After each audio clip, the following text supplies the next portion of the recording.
There is a red 5-gallon bucket sitting out past my tomato beds right now. There is nothing fancy about it. No lid, no cord, no batteries, just some water and about 60 cents worth of ingredients from my own kitchen. Yesterday afternoon, I walked out there and started counting the flies it had pulled in, and I gave up somewhere past 200. Meanwhile, my back porch, where my wife and I eat supper most summer evenings, did not have a single fly on it, not one. For years, I fought flies the way I fought everything else on this place, with sprays and zappers and those sticky ribbons hanging off the porch beams, and every July the flies won anyway. Then I started paying attention to how my Amish neighbors handle flies around barns full of horses and cattle, and it changed everything I do. But here is the part almost nobody gets right. The bucket is the easy part. Where you set that bucket decides whether it empties your yard of flies or fills it up with even more. And it is the exact opposite of where most folks put it. So stay with me to the end, because I am going to give you the spot and the reason behind it. And once you hear the why, you will never place a fly trap wrong again for the rest of your life. I'm Bill, though most folks online know me as Backyard Bill.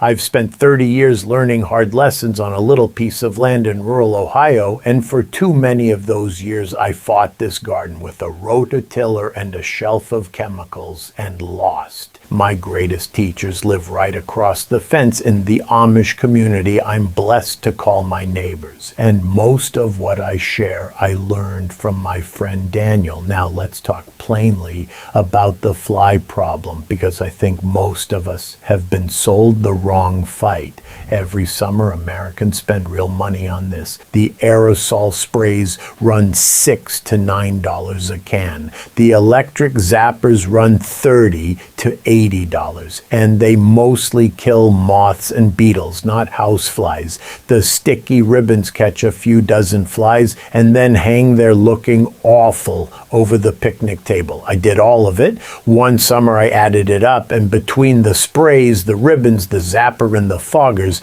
I had spent over $140, and we still ate supper indoors half of August because of the flies. And the reason none of it worked is simple. Every one of those products attacks adult flies one at a time after they have already arrived at your house. But a single female housefly can lay around 150 eggs at a time, and in July heat, those eggs become new adult flies in about 10 days. 10 days. You cannot swat your way out of arithmetic like that. It is like bailing water out of a rowboat without ever plugging the hole. My neighbors across the fence keep horses, cattle, and chickens. If anybody should be buried in flies, it is them. And yet you can sit on Daniel's porch on an August evening in more peace than on most suburban patios. That is not luck. That is a system. And the bucket trap you saw at the start is only one piece of it. I will come back to the question of where the bucket goes, because that placement is where this whole thing is won or lost. And it is the piece everybody skips. Now, what I'm going to show you today is one layer of a whole system, and I wrote the whole system down in a book called The 30-Day Amish Pest-Proof Garden Protocol. It is 117 pages written by me, Backyard Bill, and it is the complete old world system I learned from my Amish neighbors for building a garden that defends itself from pests without chemicals. It walks you through it as a 30-day protocol any home gardener can follow. Week 1, kill nothing, build everything. Week 2, building the ecosystem. Week 3, the ecosystem comes alive. Week 4, the self-defending garden. It also covers the deeper skills that come along with that way of gardening: seed saving, hand tools, and preserving the harvest, plus a common pest field guide and your first full season laid out month by month. It is $17 right now, marked down from $47. And I will just say this, $17 is less than I used to spend on 2 cans of spray and a pack of fly ribbons, and those were gone by Labor Day. The book you keep. Now go ahead and grab your phone and open up your camera, the same one you use to take pictures. Point it at that square code on your screen and hold it steady for a second. A little link will pop up. Give it a tap and it will take you straight to the book. And if you are watching on your phone right now, the link is waiting for you right down below in the description. Take your time. There is no rush at all. I'll wait right here. All right. Back to the flies, and the first thing Daniel ever taught me about them. To beat flies, you have to know what a fly actually is, and I will keep this short and plain. The house flies and the barn flies around your home are not wanderers. They are born on your property or very close to it in anything moist and rotting. A female house fly lands on wet garbage or manure or a pile of damp grass clippings, and she lays her eggs there. Those eggs hatch into maggots in about a day. The maggots feed for 4 or 5 days. Then they turn into adult flies, and those new adults are laying eggs of their own within a couple of weeks.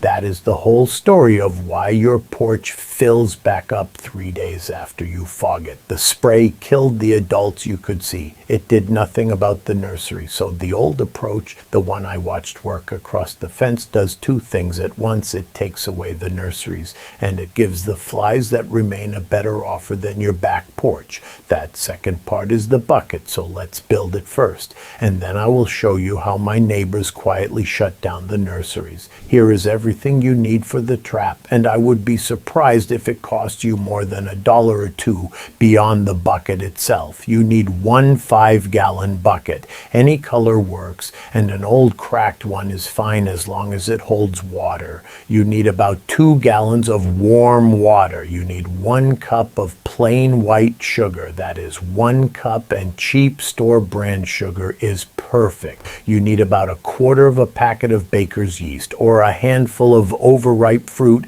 a mushy peach, an old banana, whatever the fruit bowl was about to give up on. You need 2 tablespoons of plain vinegar, and apple cider vinegar is my choice, and you need a few drops of ordinary dish soap. That is the whole shopping. Sugar, yeast, or old fruit, vinegar, dish soap, water, and a bucket. Now let's mix it, and take your time with this. There is no rush. Set the bucket where you can work comfortably.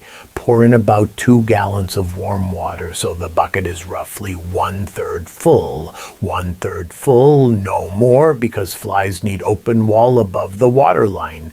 Pour in your 1 cup of sugar, stir it until the water goes clear again. Sprinkle in the 1/4 packet of yeast, or drop in your soft fruit and mash it a little against the side. Add your 2 tablespoons of vinegar, and last add 3 or 4 drops of dish soap and stir gently just once or twice. You do not want suds, you just want the soap in the water. Let me tell you why each piece is in there, because the why is what my neighbors always taught first. The sugar and the yeast start a slow ferment, and fermenting sweetness is one of the strongest dinner bells in a fly's world. The vinegar sharpens that smell, and it also helps keep honeybees from taking an interest, because bees mostly want nothing to do with vinegar. And the dish soap is the quiet trick of the whole thing. Water normally has a stretchy skin on top, what the science folks call surface tension, and a fly is light enough to stand on that skin and drink and leave. 3 drops of soap break that skin. The fly lands, the water lets go beneath her, and that is the end of it. No poison anywhere in the bucket. Nothing a bird, a dog, or a grandchild can be harmed by. Though I would still keep small children away from any open bucket of water, And if little ones play in your yard, set the bucket up off the ground or behind the garden gate. Now, one honest addition for folks with heavy fly pressure, and I mean the folks near livestock or with dogs or backing up to a field. The sweet ferment pulls in a wide mix of flies, but the common house fly is also a meat fly at heart. So Daniel's version, the barnyard version, adds one small piece of raw meat scrap or fish about the size of an egg, no bigger. Give that bucket 2 warm days and it will outpull any $30 trap at the hardware store. I will warn you plainly, it earns its keep with its nose. That bucket smells like exactly what it is. And that fact right there is one more reason the placement I keep promising you matters so much. Hold that thought because we are getting close. A word on patience before we go on. The trap does not work in the first hour. The ferment needs about a day, sometimes 2, to really get going, especially in cool weather. So if you mix it this evening and see 3 flies tomorrow morning, do not touch it. By the 2nd or 3rd afternoon in warm weather, you should see steady traffic. And by the end of the first week, you will not want to count what is in there. Keeping it working is simple. Once a week, walk out and look at it. If the water is thick with flies, dump it. Dig a small hole at the far edge of the property or in a corner of the garden. Pour the bucket in and cover it with a few shovels of soil where it quietly becomes fertilizer. Rinse the bucket, mix a fresh batch, and set it right back on its spot. If the week was hot and the water level dropped, just top it up with a quart or 2 of water and give it a stir. A refreshed bucket costs you maybe 15 cents in 10 minutes. Before we leave the trap, let me give you the indoor cousin, because somebody watching right now has a cloud of little fruit flies hovering over the bananas in the kitchen. Same idea, smaller package. Take a pint mason jar or an old jelly jar, pour in about ½ an inch of apple cider vinegar, add 1 drop of dish soap, just 1 drop, stretch a piece of plastic wrap over the top, put the ring or rubber band around it, and poke 4 or 5 small holes in the plastic with a toothpick. The fruit flies follow the vinegar smell in through the holes, and the soap does the rest. Set it on the counter next to the fruit bowl, and by tomorrow evening the cloud is gone. My wife keeps one going behind the coffee pot from July through September, and it costs about a nickel a month to run. There is also a matter of timing that almost nobody talks about, and it is worth more than any recipe. Fly season does not start in July. It starts with the first warm stretch of spring, when a small number of overwintered flies wake up and start laying. Every one of those early females is the grandmother of thousands of July flies. So the year I finally listened to Daniel, I set my first bucket out in early May, weeks before flies were bothering anybody. It felt foolish, trapping flies I could barely see. But every fly that bucket took in May was a whole family tree that never happened in August. If you remember one thing about timing, remember this: the best month to fight August flies is May. The second best is today. So that is the better offer. Now for the other half of the system, the half that makes the difference between fewer flies and almost no flies, you have to close the nurseries, and most of us are running 2 or 3 without knowing it. Walk your place the way I take my morning walk, slow with your coffee, and look for anything wet and rotting. The garbage cans come first. A trash can with a loose lid and an inch of sweet liquid in the bottom is a fly hatchery, plain and simple. Hose your cans out once a month, let them dry in the sun, and make sure the lids seat tight. Second, grass clippings. A green pile of clippings heats up, stays damp underneath, and and raises flies by the hundreds. Either spread clippings thin so they dry in a day, or mix them deep into a working compost pile. Third, the compost itself. An open pile with melon rinds and corn cobs sitting right on top is an invitation. Bury your kitchen scraps under 6 inches of dry leaves or straw every single time, 6 inches, and the flies never find them. Fourth, pet waste picked up every day or two, not once a week. And fifth, check for the sneaky ones. A clogged gutter with wet leaves, a saucer under a flower pot gone sour, a forgotten bag of potting soil holding rainwater. Here is what struck me the first time I really watched how the community handles a barn. Daniel keeps animals that produce more manure in a week than my whole garden sees in a year, and his fly pressure is lower than mine used to be. The reason is moisture. Fly eggs and maggots need damp material to survive, so the bedding stays dry and gets changed before it sours. The manure gets hauled out and spread thin on the fields, where the sun dries it in a day or two, and dry manure raises nothing. Nobody is spraying anything. They are simply never letting the nursery exist. Whatever the size of your place, that is the principle. Dry things raise no flies. That handles the source. But there are 2 more layers my neighbors use that I want to hand you because they cost almost nothing, and they guard the places you actually sit. The first is moving air. A fly is a weak flyer, far weaker than she looks. An ordinary $20 box fan set on the porch table aimed across where you eat will keep flies off the supper table better than any candle or coil ever sold. The Amish figured out the horse and buggy version of this generations ago, and around here you will even see burlap strips hung in barn doorways to break up the air where flies want to cruise through. On your porch, 1 fan on low does the job. My wife thought I was being foolish the first evening I set ours up. She has not eaten a summer supper without it since. The second layer is the one that works while you sleep, and that is the birds. Barn swallows, wrens, and martins eat flying insects all day long, and a single swallow can take hundreds of flies in a day. Every Amish farm around me has birdhouses up, and it is not decoration. Keep a corner of the yard a little wild, put up a wren box or 2 near the garden, keep a shallow pan of clean water out, and let the day shift go to work while you sit in the shade. Chickens, if you keep them, are the ground crew. They scratch apart manure and compost and eat the maggots before they ever grow wings. Now let's have an honest talk about troubleshooting, because I would rather you hear the problems from me than discover them alone. First problem, the bucket is catching nothing. Give it time and warmth. Below about 60 degrees, the ferment barely wakes up, so a cool spell will slow it down, and a fresh batch always needs a day or 2.